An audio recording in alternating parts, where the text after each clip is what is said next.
ও নবী, সাধারণ কোন চরিত্র আপনারে আমি দেই নাই, আপনারে আমি দিয়েছি আযীম একটা চরিত্র। খুলুকুন আযীম, and verily indeed you are on a very good standard of character। অসাধারণ চরিত্র। বিশ্বনবীর চরিত্র বুঝাতে যে আল্লাহ কি শব্দ ব্যবহার করেছেন কথা বলেন। তাফসীর শিখে যেতে হবে। কোন শব্দ ব্যবহার করেছেন? আযীম। আবার আল্লাহ নিজের পরিচয় দিতে যে আযীম বলেছেন, ওয়ালা ইয়াউদুহু হিফযুহুমা ওয়া হুয়াল আলিয়্যুল আযীম। সুবহানাল্লাহ। আকাশ জমিনের নিয়ন্ত্রণ করতে যে আল্লাহ কখনো ক্লান্ত হয় নাকি?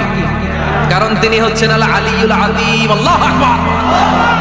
তার মানে নবীর চরিত্রের ক্ষেত্রে আযীম, আল্লাহর নিজের সত্তার ক্ষেত্রে আল্লাহ বললেন আযীম।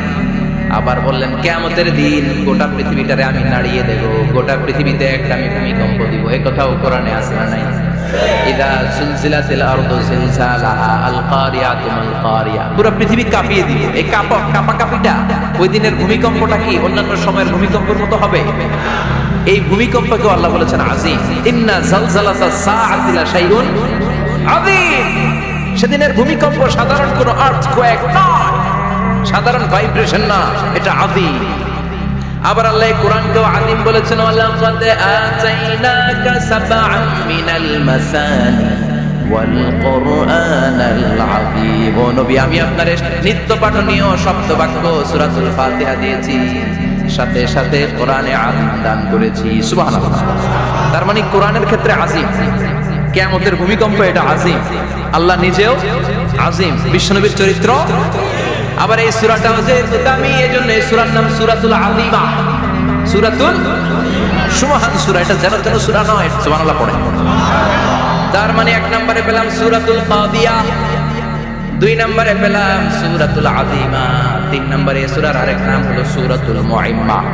সূরাতুল মুইম্মা। মুইম্মার দুই অর্থ। এক অর্থ হচ্ছে এটার বরকতটা আম, সবার জন্য, যেই করে সেই বরকত পায়, এজন্য মুইম্মা। আবার মুইম্মার আরেক অর্থ হচ্ছে যেই সূরা শত্রুকে অন্ধ করে দেয়। কি করে দেয়? এই সূরার প্রথম 9টা আয়াত যদি বিপদে পড়ে, শত্রুর কবলে পড়ে আপনি তেলাওয়াত করেন, শত্রুর চোখটারে অন্ধ করে দিবে কে? বিশ্বনবী মক্কা থেকে যখন মদিনায় যায়, হিজরতের সময় বিশ্বনবী সূরা ইয়াসিনের প্রথম 9টা আয়াত তেলাওয়াত করলেন। তেলাওয়াত করে আল্লাহর নাম নিয়ে ঘর থেকে বের হলেন। আশেপাশে কাফেররা ঘুরে কিন্তু বিশ্বনবীরে দেখে না, সবাই খেলে এরকম এরকম করে, ডানে বায়ে হাতায় বিশ্বনবীর সামনে দিয়ে যায়, কিন্তু কাফেরদের চোখ অন্ধ করে দিয়েছে কে? এজন্য কোরআন তেলাওয়াত করলে কাফেরদের চোখকে অন্ধ বানায় দেয় কে? এজন্য সূরার একটা নাম হচ্ছে সূরাতুল মুইম্মা। কি নাম? অন্ধ করে দেয়। তাফসীরে কুরতুবীর মুসান্নিফ ইমাম আল কুরতুবী, উনাকে জালিম বাদশা বন্দী করেছিল। ওনার তাফসীরে এসেছে উনি শক্তিশালী লোক ছিলেন, জেলখানা ভেঙে বাঁচার জন্য দিয়েছে দৌড়।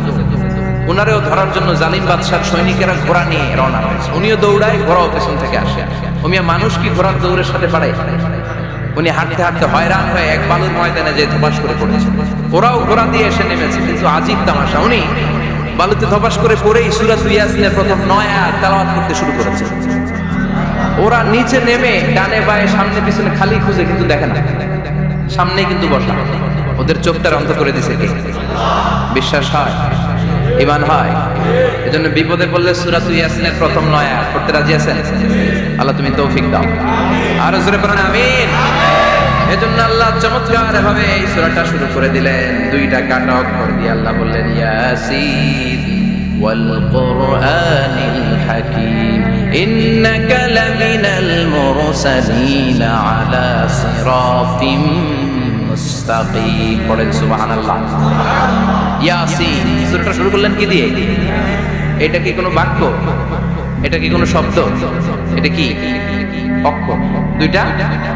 প্রথম অক্ষরের নাম, দ্বিতীয়টা আওয়াজ করে বলেন। প্রথম অক্ষরটার নাম, দ্বিতীয়টা চমৎকার না? বাক্য দিয়ে এই সূরাটা শুরু করে নাই। যেমন ইদা জুলজিলাতিল আরদু জিলজালাহা, এই সূরার প্রথম আয়াত, এটা একটা বাক্য না? ওয়াদ-দুহা ওয়াল-লাইলি ইযা সাজা, বাক্য না? কিন্তু ইয়াসিন, এটা কি কোনো বাক্য? এটা কি কোনো শব্দ? না, এটা কাটা দুইটা অক্ষর। সুবহানাল্লাহ পড়েন। আল্লাহ 114টা সূরা, প্রায় 29টা সূরা এরকম কাটা কাটা অক্ষর দিয়ে শুরু করেছেন। সুবহানাল্লাহ নাই? এই 29টা সূরা কখনো আল্লাহ একটা অক্ষর দিয়ে শুরু করেছেন, কখনো 2টা অক্ষর দিয়ে, কখনো 3টা দিয়ে, কখনো 4টা দিয়ে, কখনো 5টা দিয়ে। একটা অক্ষর দিয়ে আল্লাহ কোরআনের সূরা শুরু করেছেন। এরকম একটা সূরা বলে নুন ওয়াল কলামি ওয়া মা ইয়াসতুরুন। নুন, নুন দিয়ে সূরা শুরু হয়ে গেছে। তারপরে কফ, এক অক্ষর দিয়ে সূরা শুরু হয়ে গেছে। সুবহানাল্লাহ পড়েন। এবার বলেন 2 অক্ষর দিয়ে সূরা শুরু হয়েছে, এরকম সূরা বলেন। এত দূরে যান কেন? এটা আছে না নাই? ইয়াসিন। সুবহানাল্লাহ পড়েন। ইয়াসিন 2 অক্ষর দিয়ে। তারপরে হামিম। এবার 3 অক্ষর দিয়ে আল্লাহ সূরা শুরু করছেন, এরকম আলিফ লাম তা সিন মিম। আল্লাহু আকবার। আবার 4টা অক্ষর দিয়ে সূরা শুরু হয়েছে, এরকম আছে না নাই? আবেশার কোন? আলিফ লাম মিম রা, আলিফ লাম মিম সদ, আছে না নাই?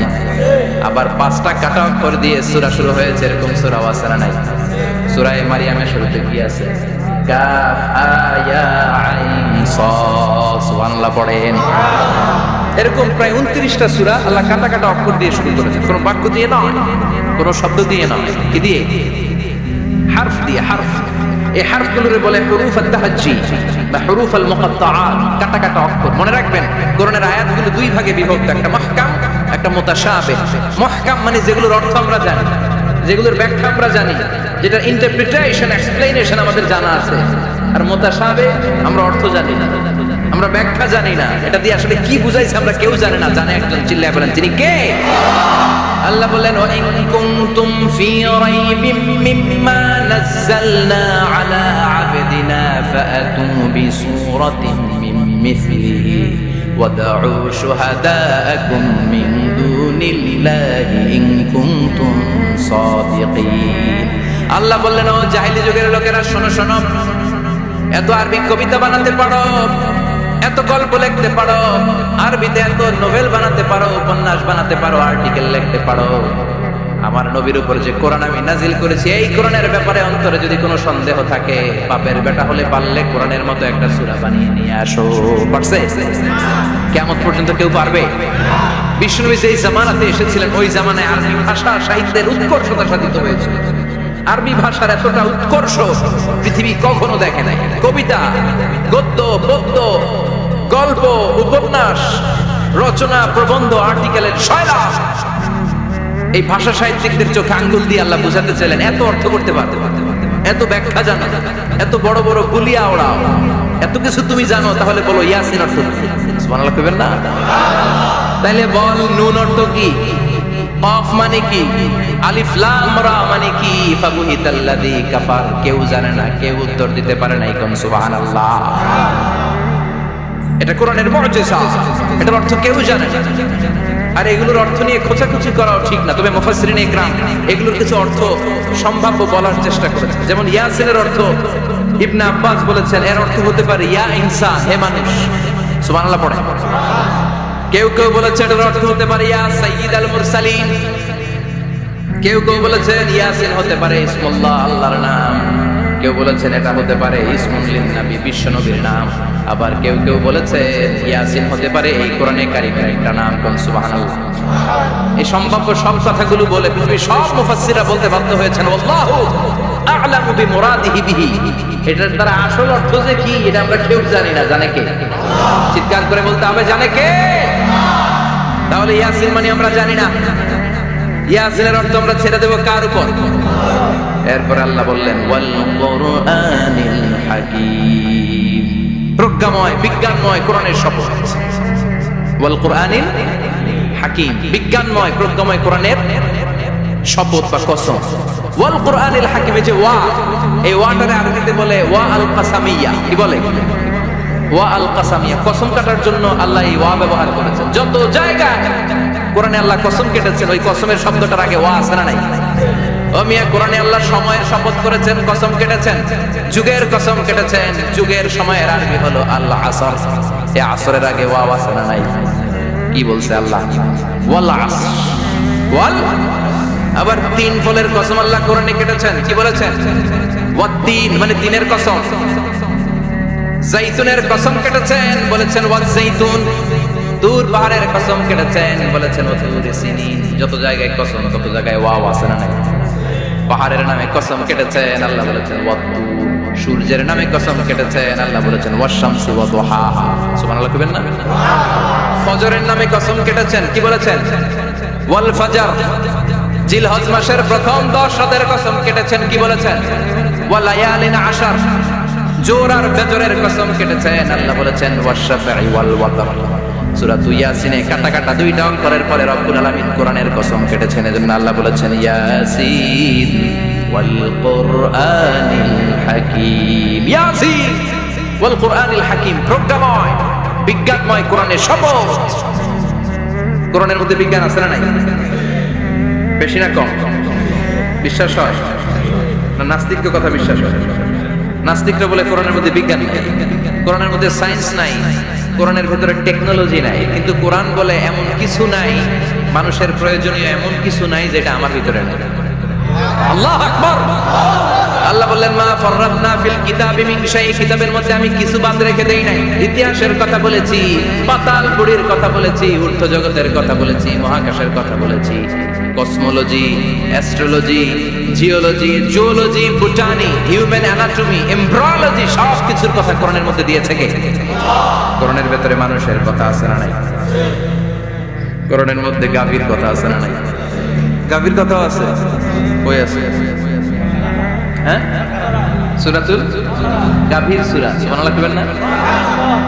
মানুষের কথা আছে সূরাতুল ইনসান, জিনদের কথা আছে সূরাতুল জিন, মাকড়সার কথা আছে সূরাতুল আনকাবুত, মৌমাছির কথা আছে সূরাতুন নাহল।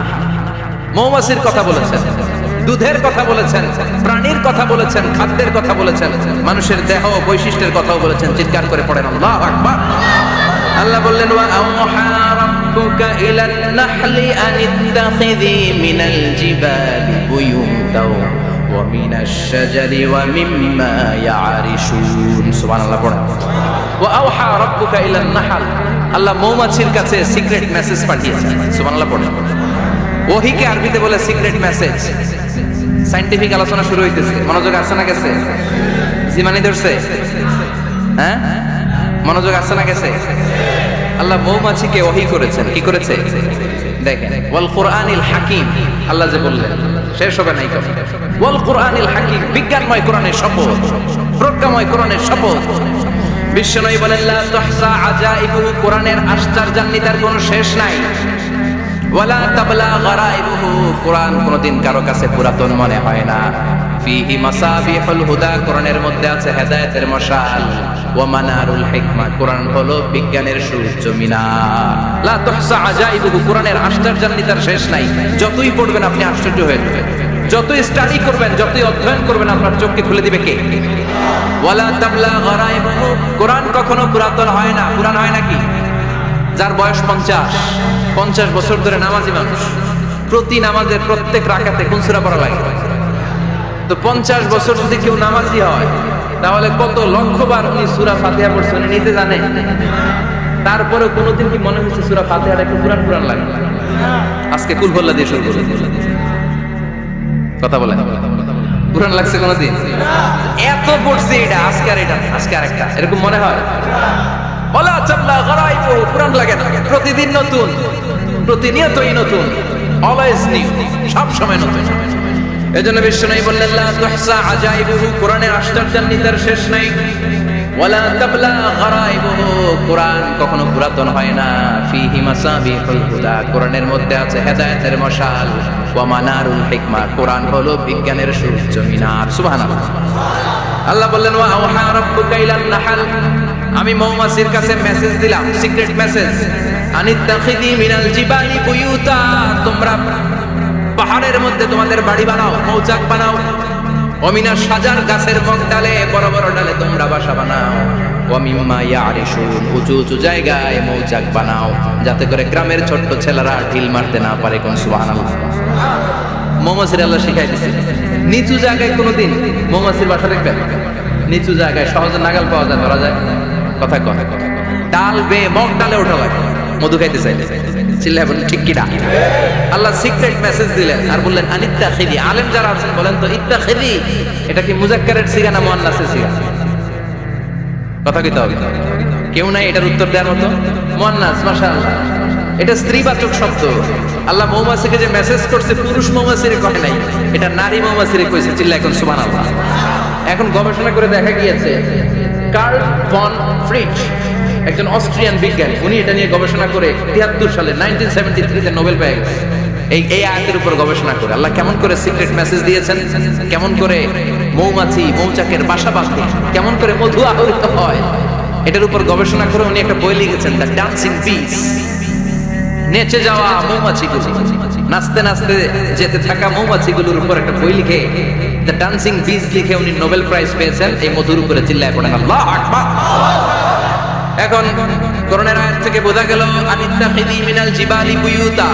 আল্লাহ নারী মৌমাছিকে বলেছেন মৌচাক বানাও, তোমাদের মধু রাখার জন্য বাসা বানাও। কার্ল ভন ফ্রিচ গবেষণা করে পেয়েছে মৌচাকের বাসা বানানো হয়, মধু আহরণ করা হয়।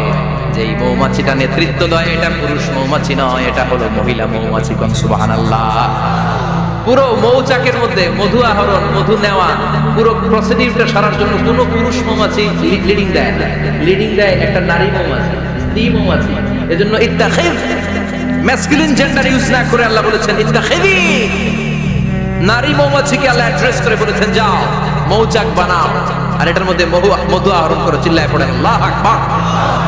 আল্লাহ বললেন ইত্তাখিদি মিনাল জিবালি বুয়ুতা, পাহাড়ের মধ্যে ঘর বানাও, মিনাশ শাজার গাছের বড় ডালের মধ্যে ঘর বানাও, ওয়া মিম্মা ইয়ারিশুন উঁচু উঁচু জায়গায় ঘর বানাও। উনি গবেষণা করে পেয়েছেন এই মধুর মধ্যে অসাধারণ কিছু ন্যাচারাল অ্যান্টিসেপটিক আছে। কি আছে? Natural antiseptic. এটার নাম হচ্ছে প্রপিলিস। প্রপিলিস নামে একটা লিকুইড পাওয়া যায় মৌচাকের মধ্যে। এটা কাটা জায়গায় লাগা দিলে স্যাভলন ডেটল কিছু লাগানো লাগে না, ওই প্রপিলিসের কারণে আপনার কাটা জায়গায় এমনি শুকিয়ে যায়। সুবহানাল্লাহ পড়েন। দ্বিতীয় বিশ্বযুদ্ধে রাশিয়ান যত সৈনিকরা যুদ্ধে আহত হতো ওরা আলাদা করে অ্যান্টিসেপটিক খাইতো না, ওরা মধু আইনা লাগাইত আর সুস্থ হয়ে যেত। সুবহানাল্লাহ পড়েন। নিউজিল্যান্ডের কিছু বিজ্ঞানীরা আবিষ্কার করেছে মৌমাছির হুলের ভিতরে রেমেটিক ফিভারের অ্যান্টিবায়োটিক আছে। অনেকের বাত জ্বর হয়, বাতের ব্যথা থাকে না, থাকে, মুরব্বীদের বেশি হয়। ওই জায়গার মধ্যে যদি আপনি মৌমাছি এনে ঢুকাই দিতে পারেন, মৌমাছির হুল লাগাই দিতে পারেন, ভালো হয়ে যাবে। মৌমাছি যখন হুল ফুটায় আরাম লাগে না অনেক? খাইছেন? কামড় খাইছেন? হ্যাঁ, মজা লাগে। তো নিউজিল্যান্ডের এই গবেষকরা এরা আবিষ্কার করেছে যে মৌমাছি যদি হুল ফুটিয়ে দেয় ওখানে বাতের ব্যথা থাকলে, বেদনা থাকলে এটা ভালো হয়ে যাবে। আমি নিজে দেখেছি বিবিসি একটা ডকুমেন্টারি, ইজিপশিয়ান একজন ফিজিশিয়ান চিকিৎসক, উনি ওনার বাতের ব্যথায় আক্রান্ত যত রোগীরা আছে ওদের গায়ের মধ্যে মৌমাছি এনে এনে নিজে নিজে হুল ফুটায়। রোগী চিৎকার মারে ও মা গো, ও আল্লাহ গো, কিন্তু একদিন পরে ব্যথা নাই আর কয় ভালো হয়ে গেছে। সুবহানাল্লাহ কইবেন না? তো এজন্য এই কার্ল ভন ফ্রিচ 1973 তে দ্য ডান্সিং বিস লেখে গোটা বিশ্বকে তাক লাগিয়ে দিয়েছে। তার গবেষণার প্রতিটি পয়েন্ট কোরআনের আয়াতের সাথে মিলে যায়। চিৎকার করে পড়েন আল্লাহু আকবার। এই যে আমরা মধু খাই, এই মৌচাকের ভেতরে অন এন অ্যাভারেজ অ্যারাউন্ড 60,000 মৌমাছি থাকে। তিন ভাগে, একটা হচ্ছে কুইন বি, একটা মেল বি আর একটা হচ্ছে ওয়ার্কার বি। একটা থাকে রানী মৌমাছি, এর নেতৃত্বে সবাই চলে। আরেকটা থাকে মেল বি, পুরুষ মৌমাছি, বংশ বাড়ানোর জন্য এদের কাজে লাগে। আর সব হচ্ছে ওয়ার্কার বি, সবাই কাজ করে। আল্লাহ বললেন সুম্মা কুলি মিন কুল্লি সামারাত ফাসলুকি সুবুলা রাব্বিকি যুলুলা। আল্লাহ সিক্রেট মেসেজ দিয়ে বললেন গাছের উপরে বাসাবাদ, পাহাড়ের উপরে মৌচাকের বাসাবাদ, উঁচু উঁচু জায়গায় তোমরা তোমাদের বাসা বাঁধো। সুম্মা কুলি মিন কুল্লি সামারাত, এরপর এলাকার যত মিষ্টি মিষ্টি ফুল আছে, ফল আছে, ওখান থেকে রস নিয়ে আসো। সুবহানাল্লাহ। পুষ্পরস সংগ্রহ করে মধুগুলো, এটার বলে sweet nectar. They collect the sweet nectar from the flowers. এবং মধুর মধ্যে এত চমৎকার জিনিস থাকার কারণ হচ্ছে মৌমাছিগুলো ওই এলাকার সব ধরনের ফুল, ভালো ভালো সুগন্ধযুক্ত ফুল ফল থেকে রস নিয়ে আসে। তো ওই গাছগুলোর মধ্যে বনাজি গাছ আছে না নাই, ঔষধি গাছ আছে না নাই, এজন্য মধুরে বলা হয় সব রোগের ঔষধ।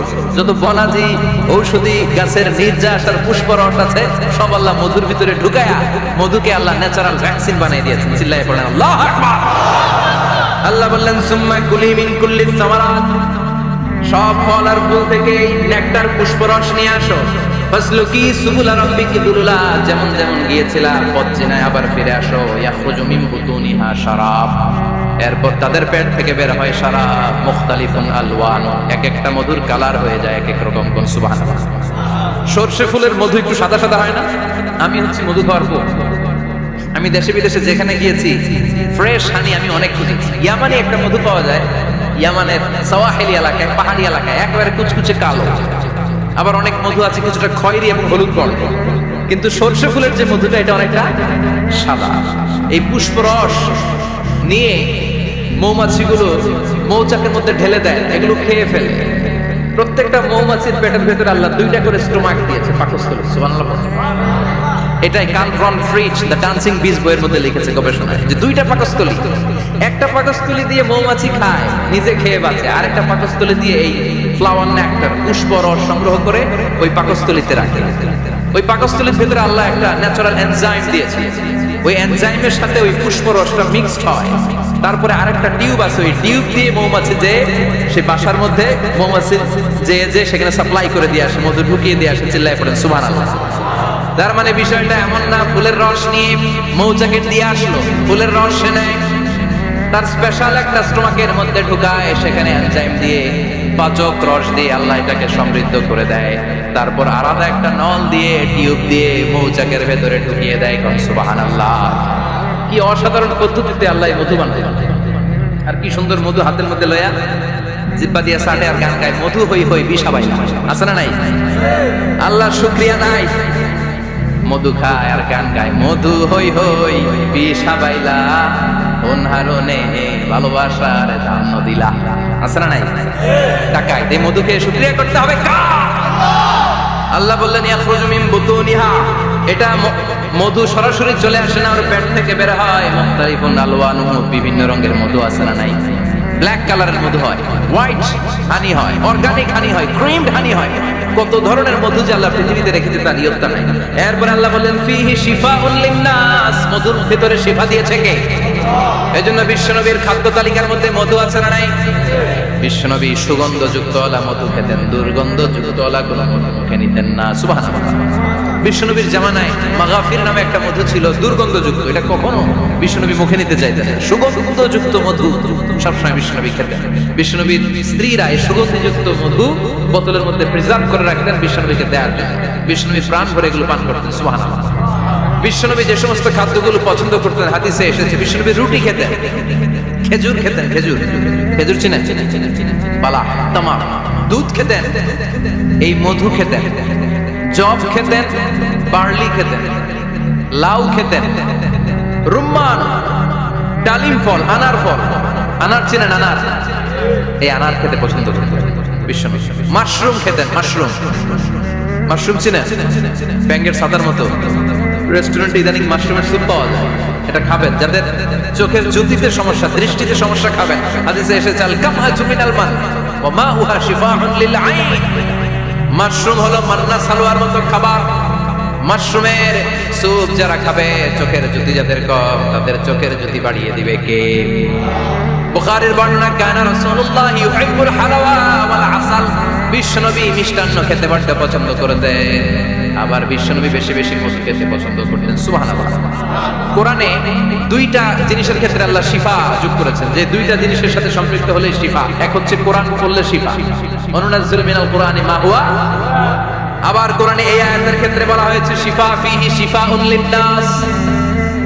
এজন্য সাইয়েদনা ইবনে মাসউদ এই উম্মাহকে উদ্দেশ্য করে বলেছেন আলাইকুম বিশিফাই, তোমাদের উচিত 2টা জিনিস থেকে শিফা নেয়া। এক হলো কোরআন, 2 হলো আসাল মানে মধু। কোন সুবহানাল্লাহ। কোরআন তেলাওয়াত করলে অসুস্থরে সুস্থ করে দেয় কে? সূরা ফাতিহা তেলাওয়াত করলে অসুস্থকে সুস্থ বানিয়ে দেয় কে? আবার মধু খেলে সুস্থ বানিয়ে দেয় কে? মধু খেয়ে প্রশংসা করবেন কার? নাকি মধু হই হই বিষাবাইলা বলবেন? এগুলো কখনো। খাঁটি মধু খেতে হবে। খাঁটি মধু চিনার উপায় হচ্ছে এটাতে পিঁপড়া জমে না, এটা ফ্রিজে রাখলে জমাট বাঁধে না, এটাতে দুর্গন্ধ হয় না। 1 গ্লাস পানির মধ্যে 1 ড্রপ মধু ছেড়ে দিলে এটা পানির সাথে না মিশে একেবারে নিচে চলে যায়। খাঁটি মধু খেতে হবে। তাহলে ফিহি শিফাউন লিন্নাস। কত কিছু দিয়ে আল্লাহ এটাকে সমৃদ্ধ করেছেন। এটার মধ্যে গ্লুকোজ আছে, এটার মধ্যে সুক্রোজ আছে, ফ্রুকটোজ আছে, প্রোটিন আছে, মিনারেলস আছে, ক্যালসিয়াম আছে, ভিটামিন আছে। খাইলে শরীর গরম হয়ে যায়। সুবহানাল্লাহ। এজন্য শীতকালে বেশি বেশি খাবেন, জাম্পার লাগবে না। শীতকালে মধু খেয়ে রাত্রে বেলায় বের হবে, আর মাফলার পেঁচিয়ে বেরোয়া লাগবে না। সুবহানাল্লাহ পড়েন। তার মানে আল্লাহ বললেন ইয়াসিন ওয়াল কুরআনিল হাকিম, প্রজ্ঞাময় বিজ্ঞানময় কোরআনের কসম।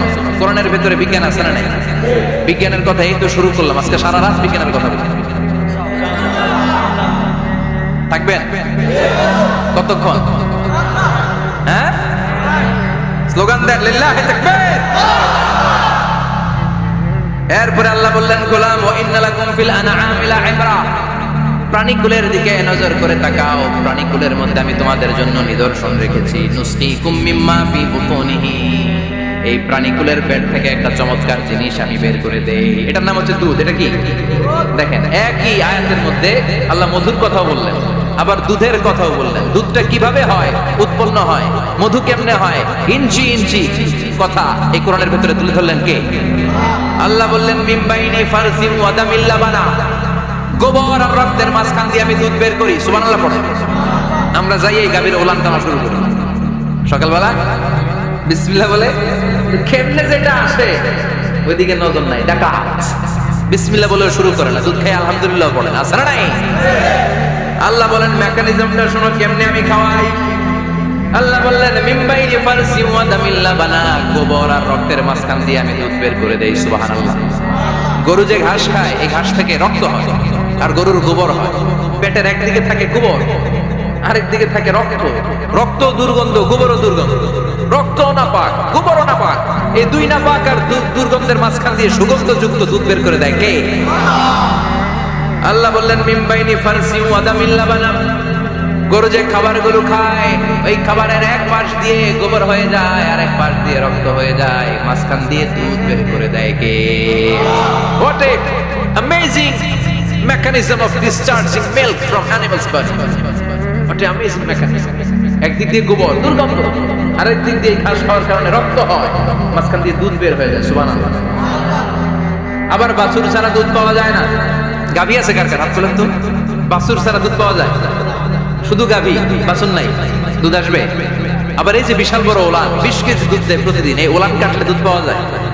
এক ফোঁটা দুধও ওলানটা কেটে টুকরা টুকরা করলে আপনি পাবেন না। এটা আলাদা মেকানিজম। এটা ভিতর থেকে একটা নির্যাস, বাছুর নিয়ে দুইটা ঢু মারবে, ওই নির্যাস দিয়ে দুধ বেরোতে থাকবে, গোবর আর রক্তের মাঝখান দিয়ে চিৎকার করে পড়েন আল্লাহু আকবার। এজন্য বিশ্বনবী বলতেন বেশি বেশি দুধ খাও। দুধ হলো সুষম খাদ্য। পৃথিবীতে আবিষ্কৃত যত খাবার আছে, দুধের চাইতে ভালো খাবার আছে নাকি? কথা কম। মানুষ পানি খেয়ে 3-4 দিন বাঁচে জানেন, আর পানির মধ্যে লবণ দিলে 7-8 দিন বাঁচতে পারে। আর দুধ পাইলে আজীবন বাঁচে। দুধ খেয়ে যদি হজম করতে পারে, দুধ খেয়ে হজম করতে পারলে আজীবন বেঁচে যাবে, সুষম খাদ্য। বিশ্বনবী যে রাতে মেরাজে যাবেন, সিদরাতুল মুনতাহা পার হওয়ার পরে বিশ্বনবীর পরীক্ষা শুরু হলো। বিশ্বনবীকে বুখারীর বর্ণনা 3টা গ্লাস দেয়া হলো। কাদাহ ফিহি লাবান, এক গ্লাসের মধ্যে দুধ ছিল, ওয়া কাদাহ ফিহি আসাল, আর এক গ্লাসের মধ্যে ছিল মধু, আর এক গ্লাসের মধ্যে ছিল মদ। কাদাহুন ফিহি খামার। বিশ্বনবীকে 3টা গ্লাস দিয়ে বলা হলো নবী চুজ করেন কোনটা নেবেন। এক গ্লাসে মধু, আরেক গ্লাসে দুধ, আরেক গ্লাসের মধ্যে বিশ্বনবীকে দেয়া হলো মদ। বিশ্বনবী বললেন যে এই গ্লাসের ভেতরে দুধ আছে, আমি ওই পেয়ালাটা নিলাম। সাইয়েদনা জিবরাইল বললেন ইয়া রাসূলুল্লাহ আফাসতাল ফিতরা, আপনি যেমন নিছেন তেমন। সুবহানাল্লাহ কইবেন না? বিশ্বনবী দুধ খেতে পছন্দ করতেন, আর বিশ্বনবী বলতেন আলাইকুম বিআলবানিল বাকার, বেশি বেশি গরুর দুধ খাবা। ফাইন্নাহা তুরাম্মু মিনাল আশজার, কারণ এটা সবুজ লতা পাতা ঘাস পাতার নির্যাস। গরু কি খায়? ঘাস খায় না? এই ঘাসের নির্যাস হচ্ছে দুধ। বিশ্বনবী বলতেন বেশি বেশি দুধ খাবা। ফিহি শিফার মধ্যে শিফা আছে, ফি লাবানিহা শিফা ওয়া লুহুমিহা দা, গরুর দুধে আছে শিফা, গরুর গোশতের মধ্যে আছে রোগ। সুবহানাল্লাহ। কত বড় ফিলোসফার বিশ্বনবী। বিশ্বনবী বলে গিয়েছেন গরুর দুধ বেশি খাও, কিন্তু গোশ বেশি খাইও না। আর আমরা গরুর গোশ পাইলে কোবায় ফেলা। সাদা ভাত আর ঝাল গরুর মাংস যদি হয়, ওই যে অনেকের জিহ্বায় পানি চলে আসছে। সুবহানাল্লাহ কইবেন না? বিশ্বনবী বলতেন দুধ খাও, গোশ খাইও কম। গরুর গোশত কম খাবা, গরুর দুধ বেশি খাবা, সুস্থ রাখবে কে? আবার বিশ্বনবী মায়েদেরকে বলেছেন ও মায়েরা, সন্তান হওয়ার পরে 2 বছর দুধ খাওয়াবা। আল্লাহু আকবার। والوالدات يرضعن أولادهن حولين كاملين لمن أراد أن يتم الرضاعة। সন্তান যারা পেয়েছো মায়েরা বোনেরা, 2 বছর দুধ খাওয়া সন্তানকে সুস্থ রাখবে কি? বাচ্চা ডেলিভারির পরপরই আল্লাহ তাআলা মায়ের বুকে একটা দুধ দেয়, এটাকে বলে শাল দুধ। এটা হচ্ছে বাচ্চার জীবনের প্রথম প্রাকৃতিক টিকা। সুবহানাল্লাহ কয় না? এটা বেবির জীবনে ন্যাচারাল প্রাকৃতিক টিকা, প্রতিষেধক আল্লাহ দিয়ে দিয়েছে। আপনার বাচ্চাকে টিকা দিন, স্লোগান আছে না? 5টা 7টা টিকা দেওয়া লাগে, প্রথম টিকাটা আল্লাহ নিজেই ফ্রি দিয়ে দিয়েছে। এটা শাল দুধের ভেতরে পাওয়া যায়। এজন্য বাচ্চাকে শাল দুধ খাওয়াতে হবে, তার ব্রেনের গ্রোথ হবে, সে শক্তিশালী হবে, সে দেশপ্রেমিক হবে, সে আল্লাহওয়ালা হবে। চিল্লা এখন ঠিক কিনা? যে মায়েরা বাচ্চারে দুধ খাওয়ায় ওই বাচ্চারা মায়েরে ভালোবাসে বেশি। আর যেই মা গুলো বাচ্চারে দুধ না খাওয়ায় আর ডান খাওয়ায়, আর কি কি আছে? হরলিক্স আর সিরালেক, কমপ্লেন, যারা এগুলো খাওয়াবে ডানু খাওয়াবে, যারা ল্যাকটোজেন খাওয়ায়, যারা বুকের দুধ খাওয়াতে চায় না কোনো কারণ ছাড়া, 2 বছর বাচ্চারে দুধ দিতে চায় না, এই বাচ্চাগুলো বড় হলে ওই মারে বৃদ্ধাশ্রমে দিয়ে আসবে। কথা কয়।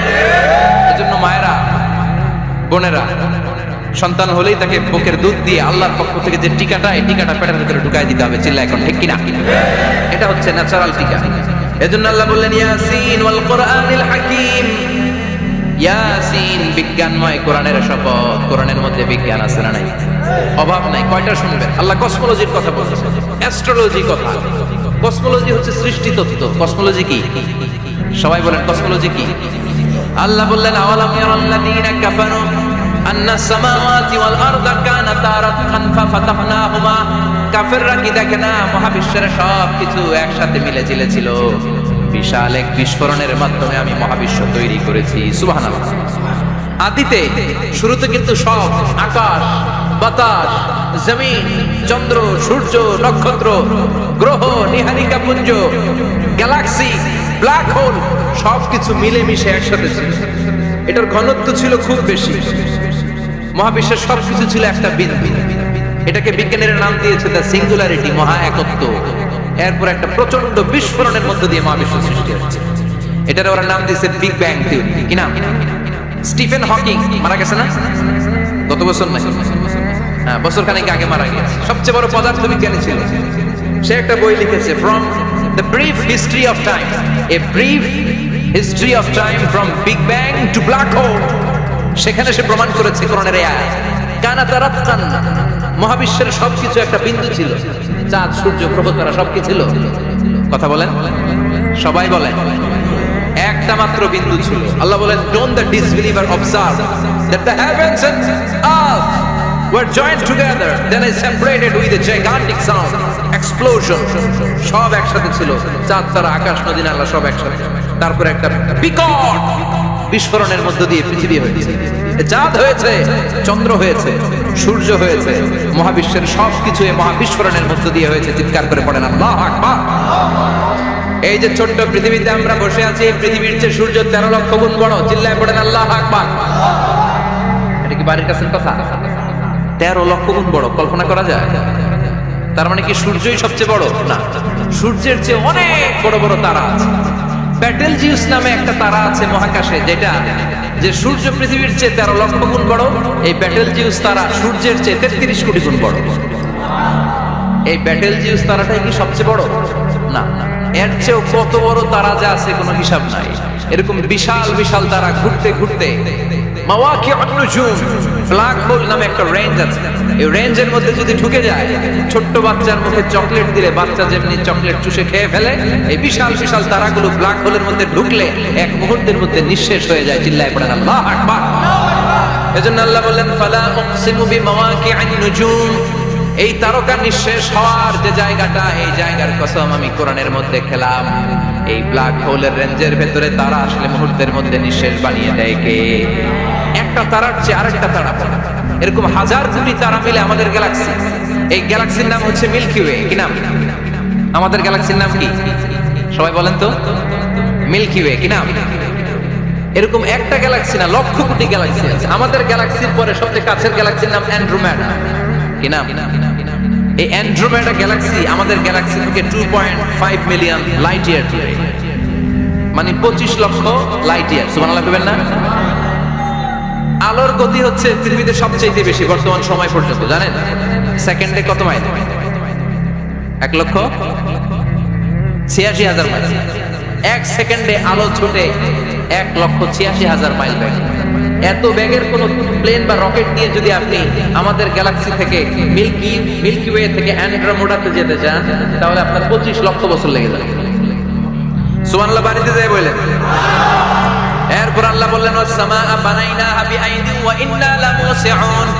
আকাশ আমি বানালাম, গ্যালাক্সি আমি বানালাম, বানানোর পর থেকে সবগুলোর আমি প্রশস্ত করতে শুরু করে দিলাম। সব ছিল ক্ষুদ্র, একটা বিন্দুর মধ্যে আমি বিস্ফোরণ করলাম একটা আওয়াজ দিয়ে। আওয়াজটা ছিল কুন। আওয়াজটা ছিল কি? জোরে কর, আবার কর। কুন ফায়া ইন্নামা আমরুহু ইযা আরাদা শাইআন আন ইয়াকুলা লাহু কুন ফায়াকুন। আল্লাহ যখন কিছু করতে চান শুধু বলেন কুন, শুধু বলেন বি। কুন মানে বি, ইট ওয়াজ, এটা হয়ে যায়। বলতে দেরি। এই মহাবিস্ফোরণের নেপথ্যে যে শব্দটা ছিল সেটা ছিল কুন। সেটা ছিল কি? আল্লাহ কুন বলতে দেরি, মুহূর্তের মধ্যে বিগ ব্যাং, বিশাল এক্সপ্লোশন, তারপর থেকে মহাবিশ্ব ছড়াচ্ছে। আল্লাহ বলছেন এই কোরআনের ভেতরে বলে দিয়েছেন, ওয়া ইন্না লামুসিউন। আমি এই মহাবিশ্বকে, এই গোটা ইউনিভার্সকে আমি প্রতিনিয়ত সম্প্রসারিত করছি। প্রতিনিয়ত এটা বড় হচ্ছে, সম্প্রসারিত হচ্ছে। চিল্লায় বলেন আল্লাহু আকবার। আজ থেকে মাত্র 20 বছর আগে এটা তারা আবিষ্কার করেছে। এটা কোন সাল? 2000। 20 বছর পেছনে গেলে কত? 1998, তাই না? এই 1998 সালে তারা আবিষ্কার করেছে সুপারনোভা কসমোলজি প্রজেক্ট। এই সুপারনোভা কসমোলজি প্রজেক্টে তারা এই সিদ্ধান্তে এসেছে যে মহাবিশ্ব কোন নামক এক বিস্ফোরণের পর থেকে যে সম্প্রসারিত হচ্ছে, আজ পর্যন্ত এটা শুধু বাড়ছে আর বাড়ছে, অ্যাক্সেলারেটিং হচ্ছে, এক্সপান্ডিং হচ্ছে, এটা কমছে না। কিয়ামত পর্যন্ত এটা বাড়তেই থাকবে। চিৎকার করে পড়েন আল্লাহু আকবার। এজন্য আল্লাহ বললেন, ইয়াসিন ওয়াল কুরআনিল হাকীম। বিজ্ঞানময়, প্রজ্ঞাময় কোরআনের শপথ। এই কোরআনের ভেতরে আমি কসমোলজির কথা বলেছি, অ্যাস্ট্রোলজির কথা বলেছি, জিওলজির কথা বলেছি, ফিজিক্সের কথাও বলেছি। সুবহানাল্লাহ। ফিজিক্স মানে কি? পদার্থের সবচেয়ে বড় উপাদান হচ্ছে লোহা। লোহার কথা কিন্তু কোরআনে নাই। আছে? কই আছে? হ্যাঁ, সূরাতুল হাদিদ, লোহার নামে একটা সূরা দিয়েছে আল্লাহ কোরআনে। সুবহানাল্লাহ পড়বেন না? সূরার নাম সূরাতুল হাদিদ। সূরার নাম কি? চিল্লায় বলেন সূরার নাম সূরাতুল হাদিদ। হাদিদ মানে লোহা। আল্লাহ বললেন, ওয়া আনজালনাল হাদিদা ফীহি বা'সুন শাদীদ।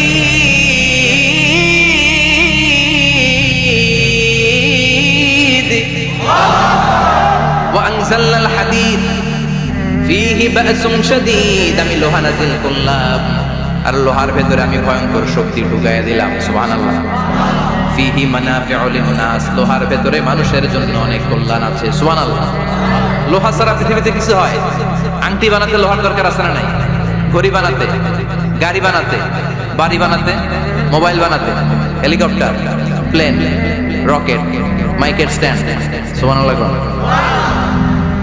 এমন কোন জিনিস নাই যেটার মধ্যে লোহা লাগে না। এজন্য আল্লাহ বললেন, এই লোহার নামে আমি একটা সূরা ডেডিকেট করলাম, ওয়া আনজালনাল হাদিদ ফীহি বা'সুন শাদীদ। আমি লোহাকে নাজিল করেছি। আল্লাহ বলেছেন, খেয়াল করে শব্দটা শুনেন, ওয়া আনজালনাল হাদিদ। আমি লোহাকে উপর থেকে নাজিল করেছি। কি করেছি? কথা বলেন। তার মানে লোহা পৃথিবীতে ছিল না, নাজিল করছে কে? লোহা পৃথিবীতে ছিল? পৃথিবীতে ছিল। পৃথিবীতে থাকলে নাজিল করবেন কেন? এই যে কোরআনটা পৃথিবীতে আগে ছিল, নাজিল করছে কে? কোন ফেরেশতাকে দিয়ে? সাইয়েদনা জিবরাইল। কোন নবীর উপর?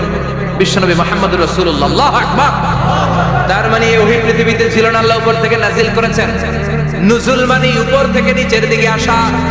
এই নুজুল শব্দ ব্যবহার করে আল্লাহ বললেন, ওয়া আনজালনাল হাদিদ। লোহাকে আমি নাজিল করেছি। তার মানে লোহা পৃথিবীর উপাদান নয়, লোহা এসেছে উপর থেকে। কোন সুবহানাল্লাহ। বিজ্ঞানীরা, পদার্থবিদ যারা গবেষণা করে এটাই পেয়েছেন, লোহা আসলে পৃথিবীর না। লোহা পৃথিবীতে উৎপাদন করা হয় নাই। লোহার যে মলিকিউল, অণু আছে, লোহার একটা অণু তৈরি করার মতো ক্ষমতা পৃথিবীর নাই। ইভেন এই সৌরজগতের কোনো কিছু নাই। সূর্যের তাপেও লোহা তৈরি হতে পারে? লোহার ছোট্ট একটা অণু তৈরি করতে কমপক্ষে 1 কোটি ডিগ্রি সেলসিয়াস তাপের প্রয়োজন হয়। তার মানে এটা পৃথিবীর কোনো উপাদান নয়, এটা আনজালনাল হাদিদ। আল্লাহ বলেন, মহাবিস্ফোরণের কারণে গলিত অন্য কোনো তারার ভেতর থেকে লোহার উপাদান আমি পৃথিবীর ভিতরে ঢুকিয়ে দিয়েছি। তার মানে পদার্থের কথা কোরআনে আছে না নাই? সুবহানাল্লাহ কইবেন না? এরপরে বায়োলজির কথা আছে না নাই? বায়োলজিক্যাল অ্যাসপেক্ট অফ মাউন্টেন্স, কেমন করে পাহাড়ি রেঞ্জ তৈরি হলো, আছে না নাই? ওয়াজআলনাল জিবালা আওতাদা, পাহাড়কে আমি পেরেক মেরে দিয়েছি। ওমিয়া কাঠের ভেতরে যখন পেরেক মারেন, পেরেকের বেশিরভাগ অংশ কাঠের ভেতরে ঢুকে যায়, উপরে দেখা যায় সামান্য, ঠিক কিনা? তো লোহা যদি আল্লাহ পেরেক মারেন, উপরে যা দেখা যায় এটা সামান্য, আসল পাহাড় তো মাটির নিচে। সুবহানাল্লাহ কইবেন না? আসল পাহাড় কোথায়? পেরেক যদি কাঠের মধ্যে ঢুকিয়ে দেন, পুরো পেরেকটা কাঠে ঢুকে যায় না, উপরে দেখা যায় কত সামান্য। পাহাড়ের যা আপনি দেখেন এটা তো পেরেকের মাথা, পুরো পাহাড়টা আল্লাহ জমিনের ভেতরে ঘিরে দিয়েছেন। চিল্লায় পড়েন আল্লাহু আকবার।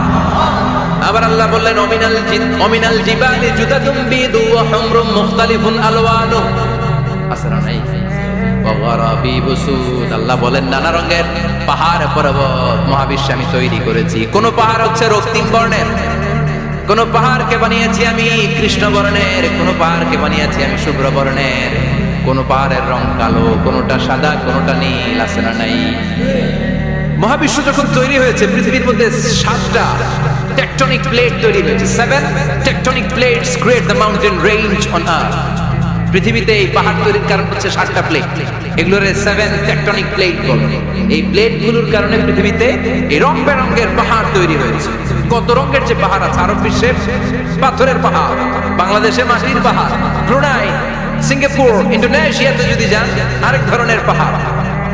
চায়নার একটা শহর আছে গানজু সিটি, কিনা?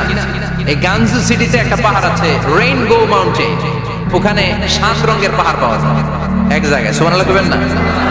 রেইনবো মানে কি? রংধনু। রংধনুর কয় রং? কথা কয়। ছোটবেলা আমরা মুখস্থ রাখতাম বেনিয়া সহকল, বেতে বেগুনি, নিতে নীল, হাতে আসমানি, সতে সাদা, হতে হলুদ, কতে কালো, লাতে লাল। সুবহানাল্লাহ নাই? মনে রাখার কি অসাধারণ পদ্ধতি। এই রেইনবো মাউন্টেন, রংধনুর 7 রঙের পাহাড় এক জায়গায় পাওয়া যায়। এখানে সাদা পাহাড়, এখানে সবুজ পাহাড়, এখানে নীল পাহাড়, ওখানে লাল পাহাড়, এখানে কালো পাহাড়। এই চায়নার গানজু সিটিতে আল্লাহ তাআলা 7 রঙের পাহাড় এক জায়গায় রেখেছেন। চিৎকার করে বলেন আল্লাহু আকবার। তার মানে বায়োলজির কথাও কোরআনের ভেতরে আছে না নাই? এরপর আল্লাহ বললেন কেমন করে আকাশ থেকে আমি পানি নাজিল করে, এটাও কোরআনে আছে না নাই?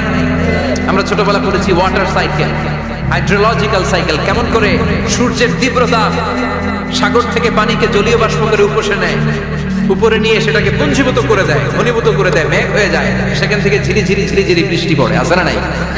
আর ওই বৃষ্টির গান আমরা গাই, এই বৃষ্টি ভেজা রাতে তুমি চলে যেও না। ওই বৃষ্টি পেয়ে আল্লাহর কাছে দোয়া করে না? বিশ্বনবী বলেন রহমতের বৃষ্টির নিচে দাঁড়িয়ে কেউ যদি হাত তুলে দোয়া করে, ওই দোয়া কবুল করে কে? আবার আকাশের মধ্যে মেঘের ঘনঘটা দেখলে বিশ্বনবী পেরেশান হয়ে যেতেন, হয়রান হয়ে যেতেন, আর আল্লাহর কাছে বলতেন আল্লাহ এই মেঘ দিয়ে তুমি আমাদেরকে আযাব দিও না, তুমি আমাদেরকে গজব দিও না, তুমি আমাদেরকে শেষ করে দিও না, এই মেঘ থেকে তুমি আমাদেরকে রহমতের বৃষ্টি দাও। পড়ে না আমি বৃষ্টি দেখলে বিশ্বনবী বলতেন আল্লাহুম্মা সাইয়িবান নাফিআ ইয়া গাউসু আগিসনা গাউসান মুগীসান মারিআন মারিআন নাফিআন গায়রা দার আজিলান গায়রা আজিল। হে আল্লাহ এই বৃষ্টি থেকে তুমি ঠান্ডা রহমতের পানি দাও। কি দাও? আল্লাহ মেঘ দে, পানি দে, ছায়া দে রে তুই, আল্লাহ মেঘ দে। পড়েন পড়েন, আল্লাহ মেঘ দে, পানি দে, ছায়া দে রে তুই, আল্লাহ মেঘ দে। এই ওয়াটার সাইকেলের কথা আল্লাহ বলেছেন।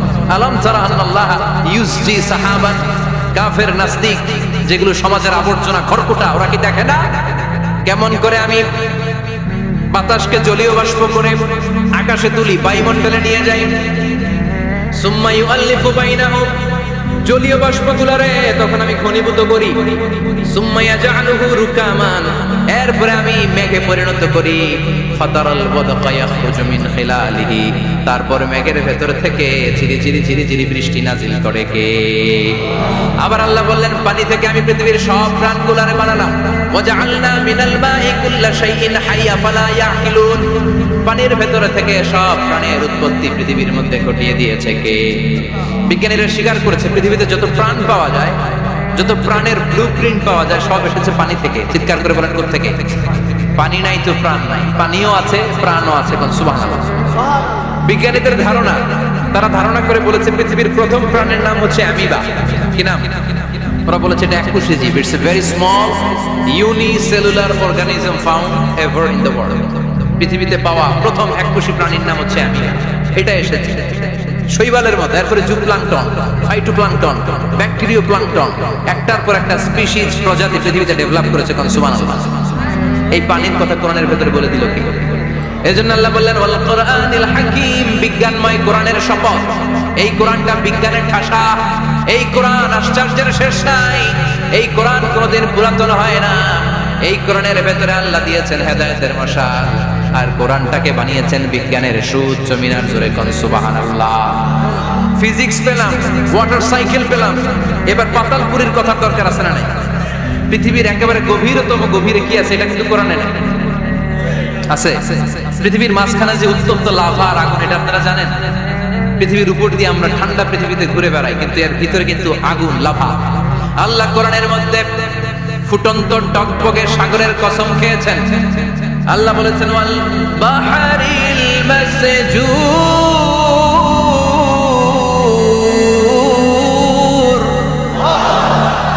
আমি কোরআনের ভেতরে ফুটন্ত টকবগে সাগরের পানির কসম খেলাম। পড়েন সুবহানাল্লাহ। সাগরের পানি ফুটন্ত টকবগে, সাগরের পানির কসম। সাগরের পানি আবার ফুটন্ত হয় কি করে? পানি কি হয় ঠান্ডা? পানি কি কথা বলেন? আল্লাহ পৃথিবীর ভেতরকার কথা চিন্তা করে বলেছেন ওয়াল বাহরিল মাসজুর। ইউনাইটেড স্টেটস অফ আমেরিকার নেভাল একাডেমির সায়েন্টিস্টরা এই আয়াতের উপর রিসার্চ করেছে যে সাগরের ভেতরে আবার এই ঠান্ডা পানির ভেতরে আবার উত্তপ্ত আগুনের লাভার পুকুর থেকে রিসার্চ করার জন্য তারা সাগরের ভেতরে পাইপ ঢুকিয়েছে। পাইপ ঢুকাতে ঢুকাতে অনেকগুলো লেয়ার তারা পার করেছে। রূপান্তর শিলার স্তর, পাললিক শিলার স্তর, আগ্নেয়গিরির শিলার স্তর, মার্বেল পাথরের অনেকগুলো শিলার স্তর পেরিয়ে যাওয়ার পরে তারা পাইপ ঢুকানোর পরে দেখতে পেয়েছে পাইপগুলো গলে যায়। পাইপগুলো কি হয়? তার মানে ভিতরে কি আছে? গত কয়েক মাস আগে জাপানে কিছু জিওলজিস্ট, ভূতত্ত্ববিদ, তারা গবেষণা করে পৃথিবীর এক মাথা থেকে আরেক মাথায় যেতে চাচ্ছে, মানে প্রতিবাদ স্থান। বাংলাদেশের এখান থেকে ছিদ্র করলে আপনি দক্ষিণ আমেরিকার চিলির সান্টিয়াগোতে যেয়ে উঠবেন। কথা বুঝতে পেরেছেন? তার মানে বাংলাদেশের প্রতিবাদ স্থান হচ্ছে দক্ষিণ সাউথ আমেরিকার চিলির সান্টিয়াগো। আবার ইন্ডিয়া থেকে ছিদ্র করতে করতে পৃথিবীর আরেক মাথা দিয়ে উঠবেন। সুবহানাল্লাহ বলেন। এটা তারা শুরু করেছে কিন্তু এখনো সফল হয় না। ইউএস এর নেভাল একাডেমির সায়েন্টিস্টরা পাইপ ঢুকাতে ঢুকাতে দেখে একটা পর্যায় শেষে পাইপ আর ঢুকানো যায় না, পাইপগুলো পৃথিবীর ভিতরে যেতে যেতে গলে গলে পানি হয়ে যায়। সুবহানাল্লাহ কইবেন না? এই রিসার্চ প্রজেক্টের যিনি চিফ, উনি বললেন bring the waterproof pipe from America. America থেকে ওয়াটারপ্রুফ পাইপ নিয়ে আসুন। আমার এমন পাইপ লাগবে গবেষণা করার জন্য যে পাইপ আগুনে জ্বলে না। ওয়াটারপ্রুফের মধ্যে আগুন লাগালে আগুন ধরবে? বুলেট প্রুফে বুলেট মারলে বুলেট ঢুকবে? মাননীয় প্রধানমন্ত্রী শেখ হাসিনা যে গাড়িতে করে চড়ে, এটা বুলেট প্রুফ কার? গুলি মারলে ঢুকবে? আবার গুলি মারতে যায় না। 14 গোষ্ঠী উদ্ধার করে সরকার, খবরদার।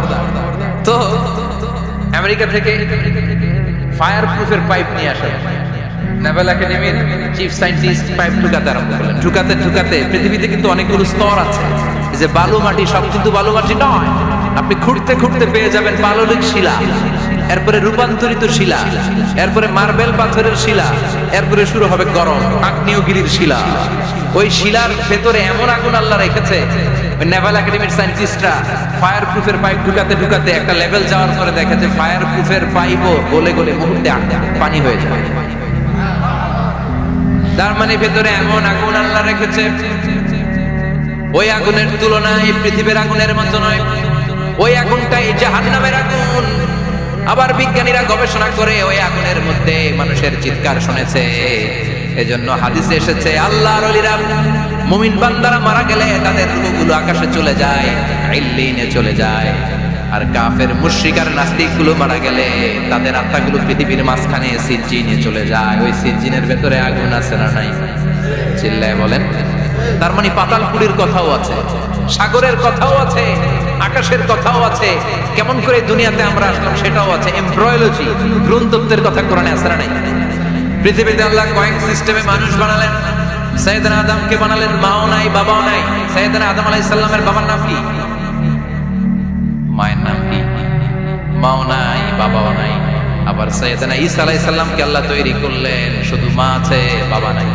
আবার আমাদের সবাইকে আল্লাহ বানালেন, মাও আছে বাবাও আছে, ঠিক কি না? এরপরে ছোট্ট এক ফোঁটা নাপাক থেকে আল্লাহ আমাদেরকে বানালেন। এই এক ফোঁটা বীর্যের মধ্যে যে প্রাণ আছে, এটা দুইজন বিজ্ঞানী আবিষ্কার করেছে। লিয়েনহুক মাইক্রোস্কোপ যন্ত্র দিয়ে তারা বীর্যের মধ্যে স্পার্ম ড্রপের মধ্যে গবেষণা করে পেয়েছে যে ওখানে কি যেন নড়ে, ওই এক ফোঁটা ড্রপের মধ্যে কি যেন নড়ে। সেখান থেকে ওরা আবিষ্কার করেছে স্পার্মের ভেতরে, শুক্রাণুর ভেতরে প্রাণের অস্তিত্ব আছে। এক ফোঁটা স্পার্মে, এক ফোঁটা বীর্যের মধ্যে 20 কোটি যদি শুক্রাণু না থাকে, ওই স্পার্ম থেকে আল্লাহ বেবি দেয় না, সন্তান দেয় না। সুবহানাল্লাহ। এজন্য আল্লাহ বললেন হাল আতা আলাল ইনসানি হিনুম মিনাদ দাহরি লাম ইয়াকুন শাইআম মাযকুরা। ও মানুষ, কেন এত অহংকার করো? নজর করে তোমার জীবনের শুরুটার দিকে একটু তাকাও। কি ছিলা তুমি? এক ফোঁটা নাপাক পানি, একটা স্পার্ম ড্রপ থেকে এসেছো। ইয়াখরুজু মিন বাইনিস সুলবি ওয়াত তারাইব, বাবার পৃষ্ঠদেশ থেকে মায়ের গর্ভদেশের মধ্যে তোমাকে নিয়ে গেল কে?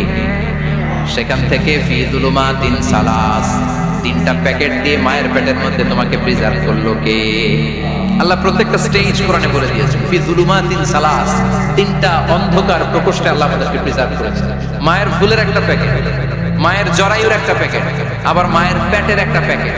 ওই প্যাকেটের ভিতরে পৃথিবীর কোন কবিরাজের কবিরাজি কাজে লাগছে? ডাক্তারের ডাক্তারি কোন কবিরাজ আম করে খাওয়াইছে? চিল্লায় বলেন তিনি কে? এরপর আল্লাহ বললেন ফি যুলুমাতিন সালাস, ওটা অন্ধকার ছিল। যেই টেম্পারেচারে রাখলে তুমি সুস্থ থাকবা, যেই টেম্পারেচারে রাখলে তুমি আস্তে আস্তে বড় হতে পারবা, সেখানে আমি রাখলাম। সেখান থেকে আমরা হয়ে গেলাম জিমেট, সেখান থেকে জাইগট, তারপরে এমব্রয়ো, তারপরে ফেটাস, ল্যাটার স্টেজ।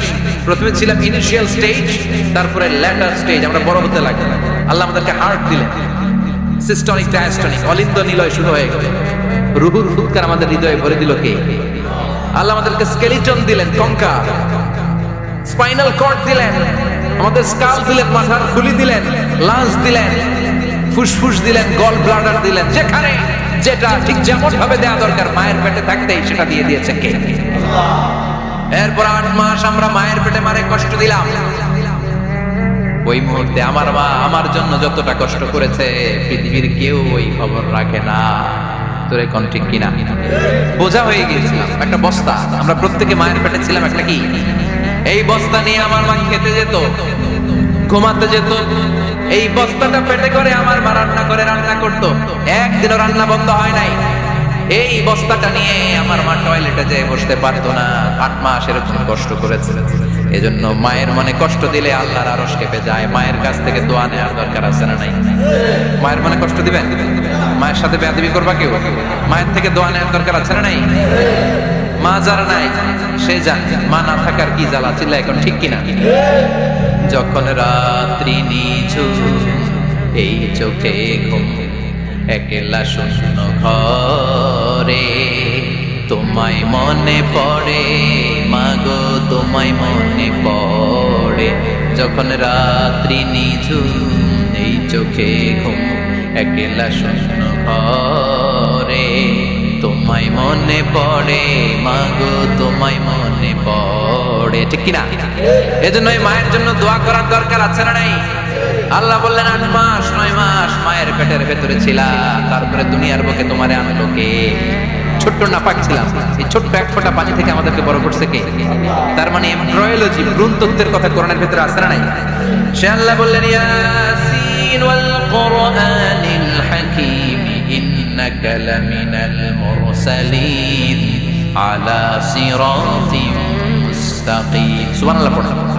আল্লাহ বললেন ইয়াসিন, এরপরে বললেন আল কুরআনিল হাকীম, প্রজ্ঞাময় কোরআনের শপথ। বিশাল একটা শপথ কেটে আল্লাহ বললেন ইন্নাকা লামিনাল মুরসালিন আলা সিরাতিম মুস্তাকিম। ইন্নাকা লামিনাল মুরসালিন, অবশ্যই অবশ্যই নবী হে আপনি রাসূলদের অন্তর্ভুক্ত। চিল্লা এখন সুবহানাল্লাহ। তিনি যে রাসূল এটার সার্টিফিকেট এই আয়াতে দিয়েছে কে? এরপর আল্লাহ বললেন আলা সিরাতিল মুস্তাকিম, ও নবী আপনি সিরাতুল মুস্তাকিমের উপর আছেন। যেই দোয়াটা প্রতিটা নামাজের মধ্যে প্রতিদিন প্রত্যেক রাকাতে সূরা ফাতিহাতে আমরা পড়ি, ইহদিনাস সিরাতাল মুস্তাকিম। O Allah, show us the right path, show us the correct path. আপনি আমাদেরকে সোজা পথ দেখান। আল্লাহ এখানে সার্টিফিকেট দিলেন, নবী গো লক্ষাধিক পয়গম্বর যে আমি পেয়েছি তাদের শ্রেষ্ঠতম রাসূল করে আমি আপনাকে প্রেরণ করেছি। আর হেদায়েতের সুউচ্চ মশাল দিয়ে আমি আপনাকে সিরাতুল মুস্তাকিমের উপর রেখেছি। চিল্লায় পড়েন আল্লাহু আকবার। এই জন্য বিজ্ঞানময় কোরআনের সাথে নিজেদের সম্পর্ক বাড়ানোর দরকার আছে না নাই? কোরআন পড়লে দুনিয়া এবং আখিরাতে মর্যাদা বাড়ায় দিবে কে? কোরআনের আইন দিয়ে সমাজটারে সাজানোর দরকার আছে না নাই? কোরআন দিয়ে আমাদের সমাজটা সমৃদ্ধ হোক আমরা চাই কি চাই না? কোরআন দিয়ে আমার সংসদ ভবন চলুক, আমার 300 জন মেম্বার অফ দ্য পার্লামেন্ট কোরআনের আয়াত দিয়ে সংসদে কথা বলুক আমরা চাই কি চাই না? আমাদের মিলিটারি গুলো কোরআনের আওতায় চলুক, আমাদের দেশটা কোরআন দিয়ে চলুক। আমার লাল সবুজের পতাকা সংসদ ভবনের এক পাশে, আর কালিমার লা ইলাহা ইল্লাল্লাহর পতাকা আরেক পাশে পতপত করে উড়বে আমরা চাই কি চাই না? সেজন্য কোরআনের সাথে আমাদের সম্পর্ক বাড়াতে হবে।